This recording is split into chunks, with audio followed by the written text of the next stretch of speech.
Friends அஸ்ஸலாமு அலைக்கும். இப்போ என்ன பார்க்க போகிறோம் அப்படின்னா, என் பசங்க தோசை கல்லில் என்னென்னத்தையே போட்டு தோசை ஒழுங்காகவே வர மாட்டேங்குது. அதுக்காக என்ன ரெசிபி செய்கிறது அப்படின்னு பார்க்குறோம். எப்படி அழகாக தோசை வரணும் அப்படிங்கிறத நம்ம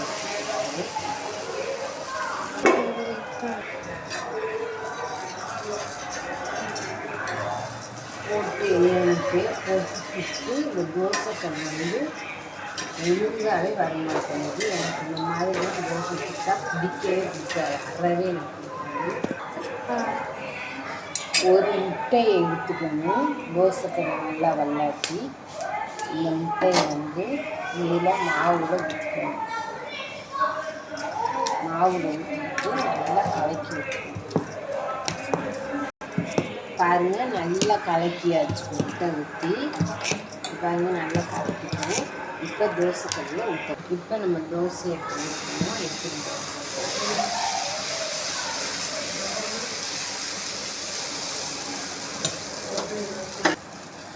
எப்படி நாங்கள் ஒருத்தவங்கள்ட்ட ஆர்டர் பண்ணி வாடிக்கையாக கொண்டாந்து நெய் கொடுக்குறாங்க. அந்த நெய்யை இதில் ஊற்றுறோம்.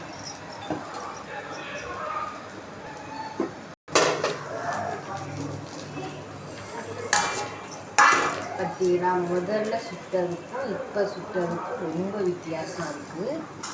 பாருங்க, எந்திரிச்சு நிற்கிது தோசை முதல்ல வரவே வரலை. இப்போ பாருங்க எந்திரிச்சு நிற்கிறதுனா இந்த மாதிரி உங்கள் வீட்லேயும் தோசைக்கல் ரொம்ப எடுக்கவே வரலை அப்படின்னா இந்த மாதிரி ஒரு ரெசிபி வச்சு நீங்கள் செஞ்சு பார்த்துட்டு உங்களுக்கு பிடிச்சிருச்சுன்னா இந்த வீடியோவை மற்றவங்களுக்கு ஷேர் பண்ணுங்கள்.